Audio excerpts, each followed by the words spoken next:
조선통신사 특별전 평화와 문화교류의 길을 열다. 이번 특별전은 조선이 일본에 12차례 파견했던 공식 외교사절단 조선통신사의 전 과정을 조명하며 그들이 남긴 역사적 의미와 유산을 깊이 있게 다뤘습니다. 1점. 왜 다시 통신의 길을 열었는가? 파견의 배경 전시의 첫 부분은 아마 임진왜란으로 폐허가 된 양국 관계를 회복하고 평화를 구축하기 위해 조선통신사가 왜 필요했는지를 설명합니다. 전쟁의 상처와 평화에 대한 열망. 임진왜란 이후 일본에서는 도쿠가와 이에야스가 에도 막부를 열었습니다. 막부는 정권의 정통성을 확보하고 선진 문물을 받아들이기 위해 조선과의 국교 재개를 간절히 원했습니다. 조선 역시 전쟁 포로 피로일을 송환하고 동아시아의 평화 체제를 구축해야 할 필요성이 있었습니다. 통신의 의미. 통신사의 통신은 단순히 소식을 전한다는 뜻을 넘어 신의를 통한다신 이상 더 깊은 의미를 담고 있습니다. 이는 단순한 외교를 넘어선 신뢰를 바탕으로 한 평화로운 관계를 지향했음을 보여주는 핵심 키워드입니다.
그러나 수소를 받지 않은 채 통신사를 보내는 것은 이미 보기 어긋납니다.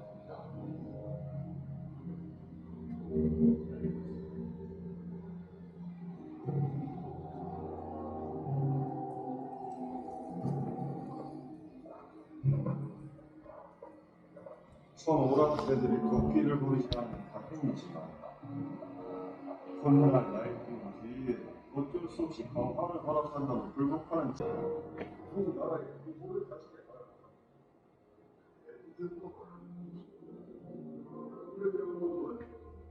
내가 배운 사람 사실은 시간으로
이점 서울에서 에도까지 1만 리의 대장정, 통신사의 여정과 고성전 시의 하이라이트는 단연 수백 명의 사절단이 서울 안양을 출발해 일본의 수도 에도 현재의 도쿄까지 향하는 장대한 여정을 보여주는 영상입니다.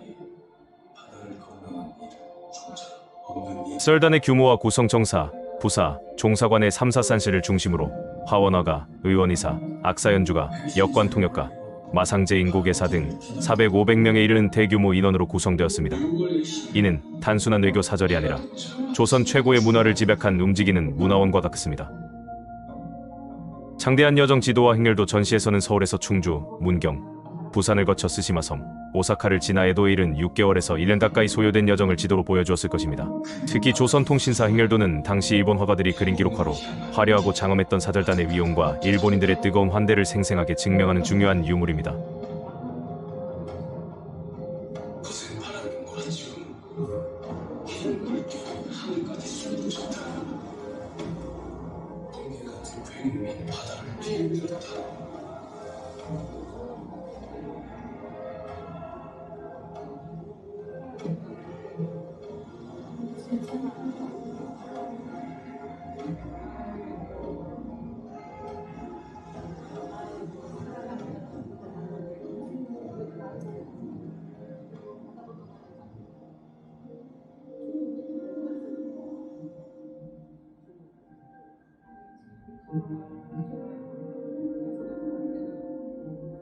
새 사신의 배가 화포로 신호를 주고받자 마치 유성이 물 위로 떨어지는 듯했다. 육지에 내리니 언덕 위 외인들이 등불을 밝혀들고 있어 더욱 장관을 이뤘다. 삼천리 바다를 건너 무사히 육지를 밟을 수 있게 되어 참으로 다행이었다.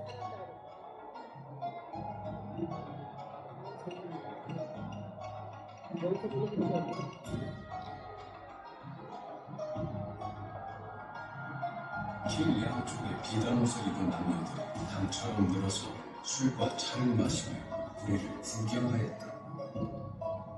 언덕마다 빈틈없이 자리 잡고 음식을 팔거나 자리세를 받는 일이 가득했다.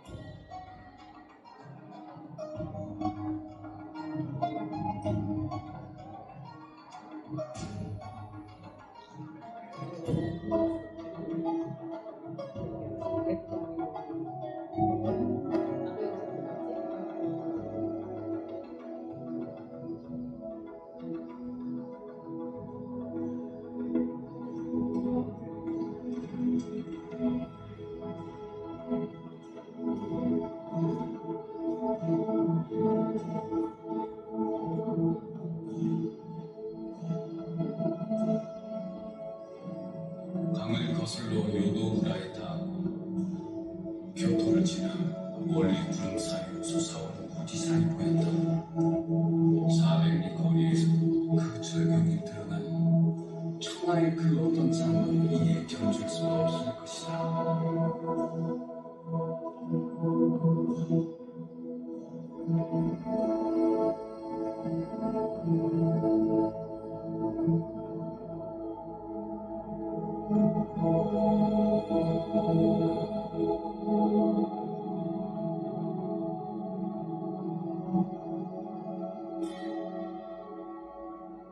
마침내 에도에 들어서니 길이 마치 비단 같았다. 그 화려한 모습이 오사카보다 3배나 더 하였다.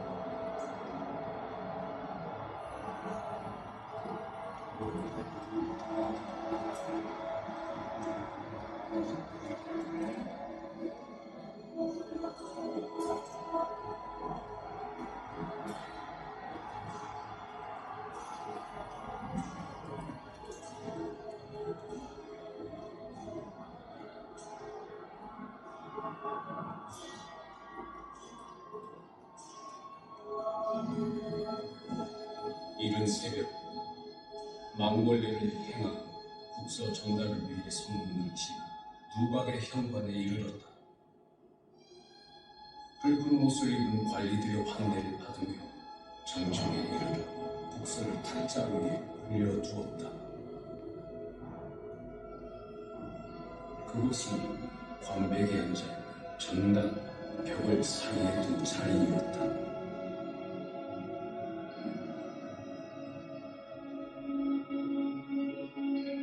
이웃나라와 교류할 때 중요한 것은 진실한 마음이다. 저 먼 곳에서 온 사람을 지체하지 않고 기쁘게 돌아갈 수 있도록 힘써야 한다.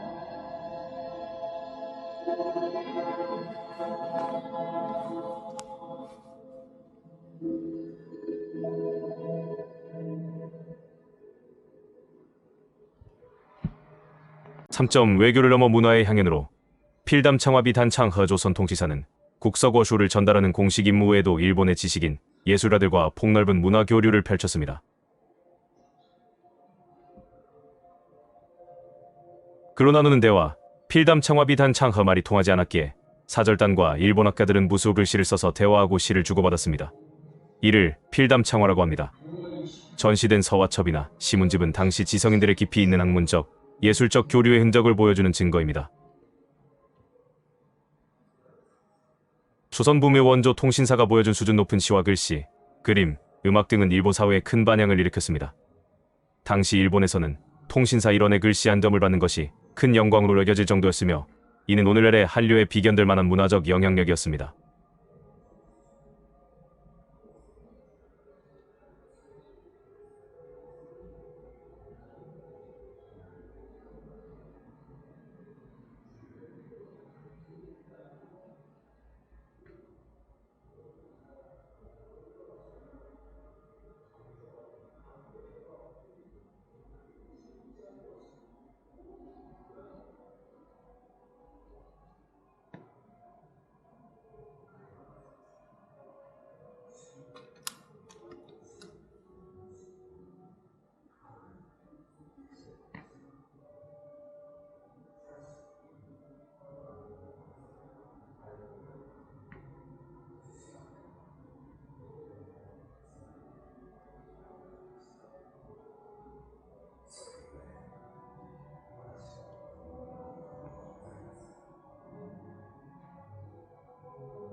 4점 평화의 기록, 세계의 유산이 되다. 유네스코 세계기록 유산 전시의 마무리는 조선통신사의 기록물이 지닌 현대적 가치와 그 보존의 중요성을 강조했을 것입니다. 유네스코 세계기록 유산 등재 2017년 한국과 일본 양국에 남아있는 조선통신사 관련 기록물 총 111건 333점이 유네스코 세계기록 유산에 공동 등재되었습니다. 이는 전쟁의 아픔을 극복하고 200여 년간 평화를 유지하려 했던 양국의 노력이 인류 전체가 기억해야 할 소중한 자산임을 국제적으로 인정받은 쾌거입니다.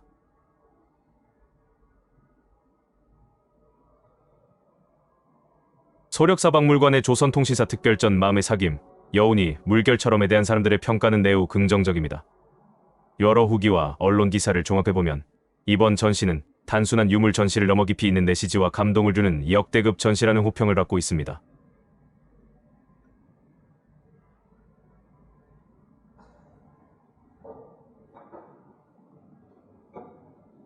많은 관람객이 전쟁의 상처를 잊고 평화와 신뢰를 구축하려 했던 노력이라는 전시의 핵심 주제에 깊이 공감했습니다. 단순히 한일 관계의 역사를 보여주는 것을 넘어 오늘날의 외교와 관계에 필요한 마음의 사귐이라는 본질적인 가치를 되새기게 했다는 평가가 많습니다. 한일 국교 정상화 60주년을 기념하는 시의적절하고 의미 있는 기획이라는 점도 좋은 반응을 얻었습니다. 일본에도 정유학이 있겠지요. 소력사박물관 개관 이래 최대 규모의 전시하는 점, 그리고 국내외 18개 기관의 소장품 유네스코 세계기록유산 포함을 한자리에 모았다는 점에서 높은 평가를 받습니다. 특히 일본에 남아있던 조선통신사 행렬도 병풍이나 최초로 공개되는 희귀 자료들을 직접 볼 수 있어 매우 인상적이었다는 후기가 많습니다. 방대한 자료 덕분에 읽을 것이 엄청 많다며 시간을 넉넉하게 잡고 관람해야 한다는 조언도 눈에 띕니다.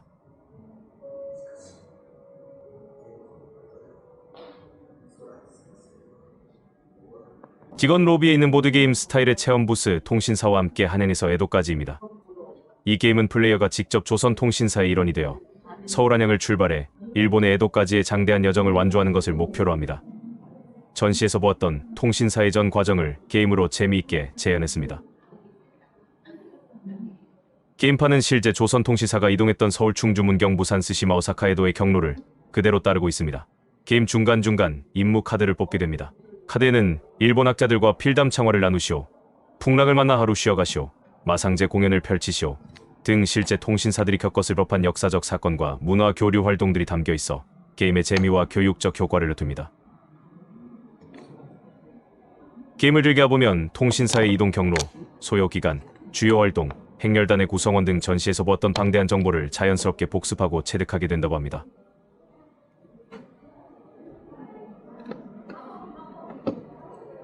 전시 후기를 좀 더 말씀드릴게요. 통신사의 여정을 따라가는 듯한 입체적인 전시 구성이 이해를 얻었다는 평도 있습니다. 딱딱한 역사 전시가 아니라 필담 창화와 같은 문화 교류의 흔적, 통신사를 맞이한 일본 민중의 반응 후의 가격이 폭등했다는 일화 등을 생생하게 보여주어 흥미를 유발했다는 의견이 많습니다. 미디어 아트나 터치스크린 등 현대적인 기술을 활용하여 관람객의 몰입도를 높인 점도 좋은 반응을 얻었습니다.